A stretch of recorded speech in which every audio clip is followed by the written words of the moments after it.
पांचवा परिवर्तन जो आपको ये बताता है कि रासायनिक अभिक्रिया हो रही है वो क्या है? रंग में परिवर्तन।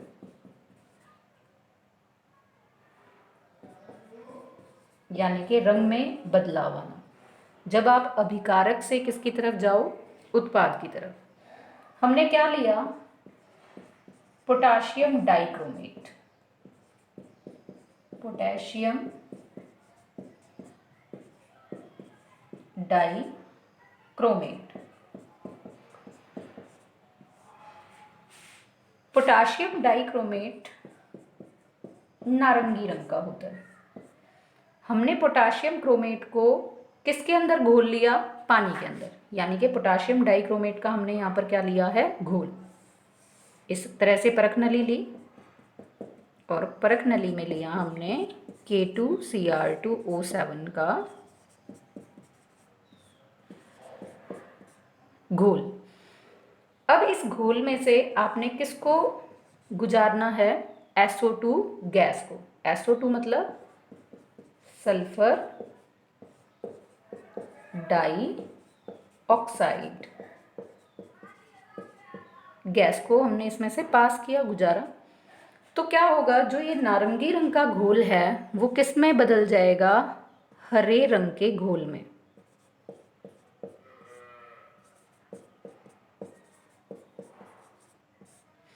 जैसे ही नारंगी रंग का घोल हरे रंग में परिवर्तित होगा तो आपको पता चल जाएगा कि इन दोनों के बीच में रासायनिक अभिक्रिया हो रही है। अब अगला हमारे पास टॉपिक क्या होगा? रासायनिक समीकरण। मैंने आपको कहा मैग्नीशियम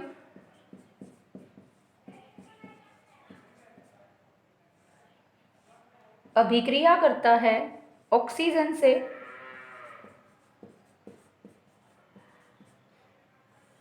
और क्या दे देता है? मैग्नीशियम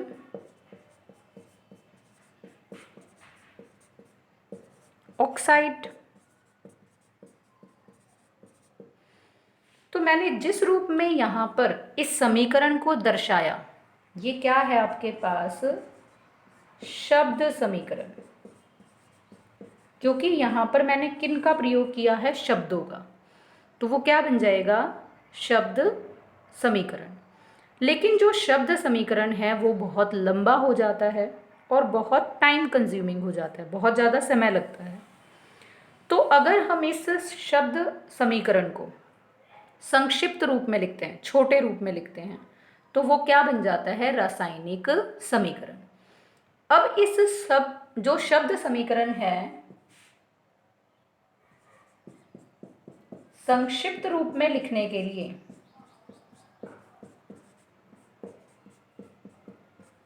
हमें किसका प्रयोग करना पड़ेगा? चिन्हों का प्रयोग करना पड़ेगा। वह रासायनिक समीकरणों का, रासायनिक सूत्रों का।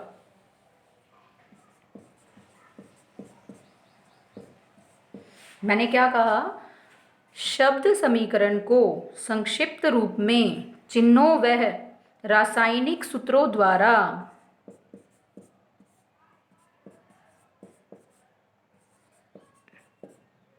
लिखना क्या कहलाता है? क्या कहलाता है? रासायनिक समीकरण।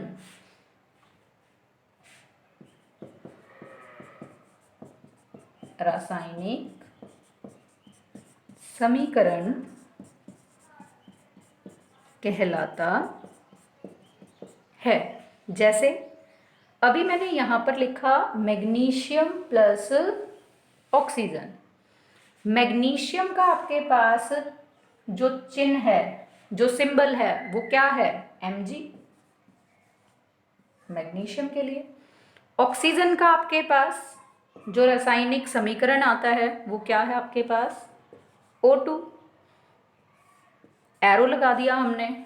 और मैग्नीशियम ऑक्साइड का जो आपके पास रासायनिक सूत्र है वो आपके पास क्या आता है?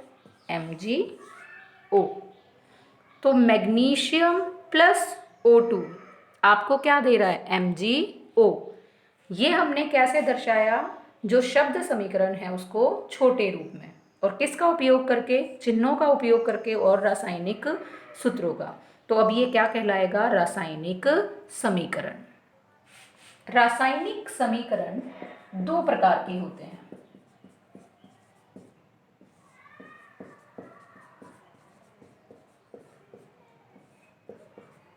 कितने प्रकार के बताए मैंने आपको, दो प्रकार के। एक आपके पास होता है संतुलित रासायनिक समीकरण, और दूसरा असंतुलित रासायनिक समीकरण।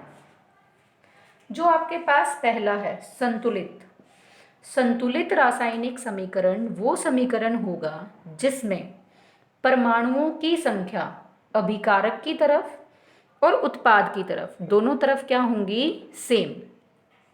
अगर परमाणुओं की संख्या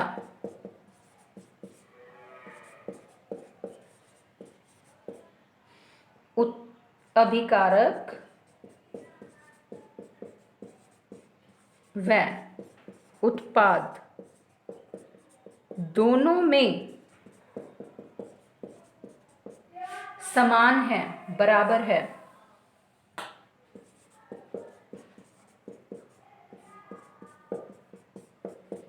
तो उसे संतुलित रासायनिक समीकरण कहते हैं। जैसा कि अभी इसमें ही है आपके पास मैग्नीशियम और ऑक्सीजन, उन्होंने क्या दिया, MgO। अगर मैं इसमें देखूं, मैग्नीशियम आपका अभिकारक की तरफ कितना है, 1, और इधर मैग्नीशियम कितना आपके पास, 1, मतलब दोनों तरफ बराबर है। ऑक्सीजन यहाँ कितना है, 2, लेकिन यहाँ पर ऑक्सीजन कितना है, 1।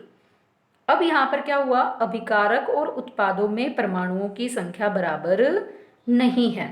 तो इस तरह का जब समीकरण लिखेंगे तो वो क्या हो जाएगा, असंतुलित रासायनिक समीकरण। पहले हम क्या करते हैं, संतुलित का एक उदाहरण।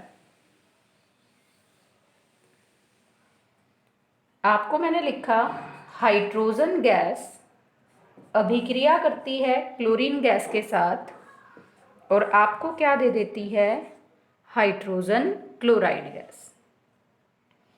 अब इसमें आप एक सारणी के रूप में लिखोगे, दाईं ओर और बाईं ओर। आपका ये बाईं ओर परमाणुओं की संख्या,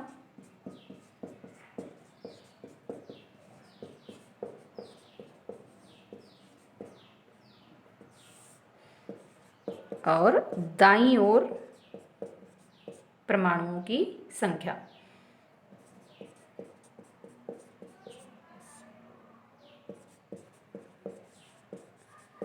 सबसे पहला परमाणु हम लिखते हैं हाइड्रोजन, कितनी संख्या है, 2। हाइड्रोजन की दाईं ओर कितनी संख्या है, 2। क्लोरीन Cl की कितनी संख्या है, 2। और उत्पाद की तरफ आपके पास कितनी संख्या है, क्लोरीन की भी 2। परमाणुओं की संख्या दोनों तरफ बराबर है, इसीलिए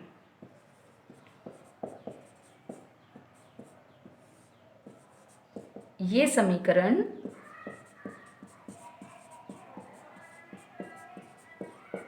संतुलित है। लेकिन जैसा कि अभी मैग्नीशियम का हमने उदाहरण लिया, वो कैसा था, असंतुलित रासायनिक समीकरण। अब यहाँ पर प्रश्न आता है कि हमें इन रासायनिक अभिक्रियाओं को संतुलित क्यों करना पड़ता है।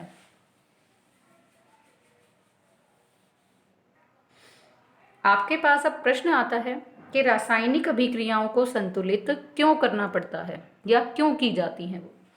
आपने अपनी 9वीं कक्षा के अंदर द्रव्यमान का या द्रव्यमान संरक्षण नियम के बारे में पढ़ा है। द्रव्यमान संरक्षण नियम के अनुसार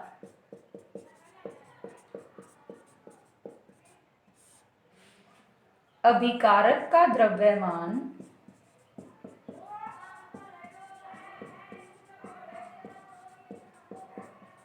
हमेशा बराबर होता है किसके? उत्पाद के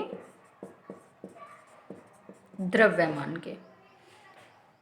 ये हमें कौन बताता है? द्रव्यमान का संरक्षण का नियम। अब ये द्रव्यमान बराबर कब होगा? जब आपके पास परमाणुओं की संख्या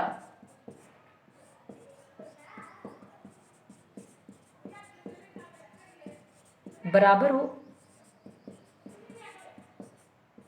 जब परमाणुओं की संख्या बराबर हो, किधर? दाईं ओर भी और बाईं ओर भी, मतलब अभिकारक की ओर भी और उत्पाद की ओर भी। क्योंकि जब परमाणु बराबर होंगे तो उनका द्रव्यमान बराबर होगा। द्रव्यमान बराबर होगा तो जो रासायनिक अभिक्रिया होगी वो आपके पास कैसी होगी? संतुलित। और यही कारण है कि हमें रासायनिक अभिक्रियाओं को संतुलित करके चलना पड़ता है। एक और, अगर आप शुरू में किसी भी रासायनिक अभिक्रिया में अभिकारक का द्रव्यमान लेकर चलते हो 100 ग्राम, तो वो 100 ग्राम अगर आपने लिया तो उत्पाद भी कितना बनना चाहिए? 100 ग्राम। क्यों? क्योंकि दोनों तरफ द्रव्यमान कैसा रहेगा? बराबर। अब रासायनिक अभिक्रियाओं को संतुलित कैसे करते हैं?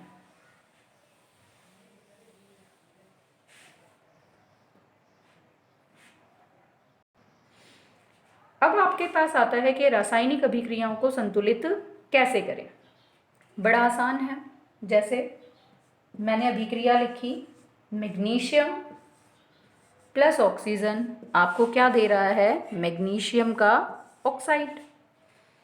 अब आपको क्या देखना है? दाएं और बाईं तरफ। बाईं तरफ आपके पास अभिकारक हैं और दाईं तरफ आपके पास उत्पाद हैं। दोनों में जो आपके पास परमाणु हैं उनकी संख्या को बराबर कर देना। और बराबर करने के लिए आपको कौन सा मेथड यूज़ करना है? हिट एंड ट्रायल, कि बार बार आपको देखना है कि बराबर हुआ या नहीं हुआ। और ऐसा करने के लिए क्या करना है? आपको सबसे छोटे गुणांक के साथ इनको आपस में गुणा करना है। जैसे मैग्नीशियम यहाँ दोनों तरफ बराबर है, ऑक्सीजन यहाँ पर कितना है? 2। यहाँ पर ऑक्सीजन 2 करना है तो मैंने यहाँ पर सामने क्या लगा दिया? 2। लेकिन जैसे ही मैंने यहाँ पर 2 लगाया तो मैग्नीशियम कितना हो गया? इधर 2। तो अब आपने मैग्नीशियम को क्या कर देना? इधर भी 2। अब आप देखो, आपके लेफ्ट हैंड साइड यानी कि बाईं ओर, LH का मतलब लेफ्ट हैंड साइड, बाईं ओर, मैग्नीशियम कितना है? 2। ऑक्सीजन कितना है? 2। अब हम देखते हैं अपने दाईं तरफ, राइट हैंड साइड, दाईं ओर, मैग्नीशियम कितना है? 2। ऑक्सीजन भी कितना है? 2। अब दोनों बराबर हैं तो हमारे पास रासायनिक जो समीकरण है वो कैसा है? संतुलित। अब जो रासायनिक अभिक्रियाएं हैं जब आप उनको संतुलित करते हैं तो एक और चीज़ आपको ध्यान रखनी है कि जैसे ही आप रासायनिक अभिक्रिया को देखो तो आपको समझ आ जाए कि कौन सा ठोस है, कौन सा द्रव है और कौन सा गैस है। जैसे अगर आप इस अभिक्रिया में क्या कर देते हो? मैग्नीशियम, आपने देखा, मैंने बताया था फर्स्ट वीडियो में कि मैग्नीशियम रिबन ठोस होता है। तो ठोस को हम किससे दिखाएंगे? S, क्योंकि ठोस को इंग्लिश में क्या बोलते हैं? सॉलिड। सॉलिड मीन्स ठोस। तो मैग्नीशियम ठोस है इसीलिए इसकी ब्रैकेट में S। ऑक्सीजन आपको पता है गैस की फॉर्म में होती है, तो G किसको बताता है यहाँ? गैस। अगेन जो आपके पास ये मैग्नीशियम ऑक्साइड बनता है, ये कैसे बन रहा था आपके पास? सफ़ेद चूर्ण की फॉर्म में, सफ़ेद पाउडर। और जो ये सफ़ेद पाउडर भी था ये भी कैसे आता है आपके पास? ठोस फॉर्म में। इसीलिए इसके साथ भी हमने क्या लगा दिया? सॉलिड। तो जितना हो सके उस रासायनिक समीकरण के अंदर आपने हर एक चीज़ को दर्शाना है, ताकि देखते ही आपको पता चल जाए कि ये ऊष्मा अक्षेपी अभिक्रिया है, ऊष्मा शोषी अभिक्रिया है, इसमें रंग बदल रहा है क्या, इसमें कोई सॉलिड ठोस पदार्थ का बनना है, सारा सब कुछ आपको देखते ही एक बार में पता चल जाए। Thank you student, have a